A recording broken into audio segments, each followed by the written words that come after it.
12ാം class പുനർമൂല്യനിർണ്ണയത്തിനായി 1.6 ലക്ഷത്തിലധികം വിദ്യാർത്ഥികൾ അപേക്ഷ നൽകിയെന്ന് CBSE. 3.8 ലക്ഷത്തിലധികം ഉത്തരക്കടലാസുകൾക്കായാണ് അപേക്ഷ സമർപ്പിച്ചത്. സൈബർ ഭീഷണികൾ തുടരുന്നതിനാൽ തുടർച്ചയായ നിരീക്ഷണം ഏർപ്പെടുത്തിയിരുന്നതായും CBSE വ്യക്തമാക്കി. വിനീത VG ഡൽഹിയിൽ നിന്ന് വിവരങ്ങളുമായി ചേരുകയാണ്. വിനീത, ഇത്രയധികം ആളുകൾ പുനർമൂല്യനിർണ്ണയത്തിനും ഒപ്പം ഈ ഉത്തരക്കടലാസിനുമെല്ലാം അപേക്ഷ നൽകുന്നത് ഒരുപക്ഷെ CBSE ചരിത്രത്തിൽ തന്നെ ആദ്യമായിട്ടായിരിക്കും. അവർ നൽകുന്ന കണക്ക് സംബന്ധിച്ച് നൽകുന്ന വിശദീകരണം എന്താണ്?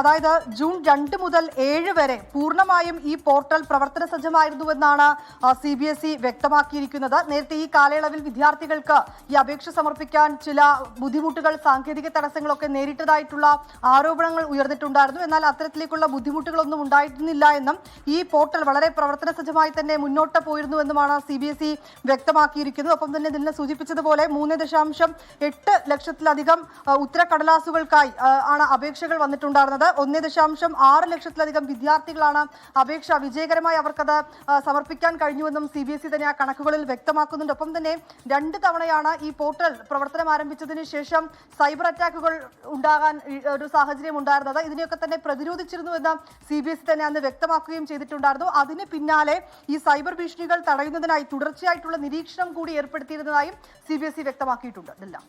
ശരി, വിനീത വിജിയാണ് ഡൽഹിയിൽ നിന്ന് വിവരങ്ങൾ നൽകിയത്.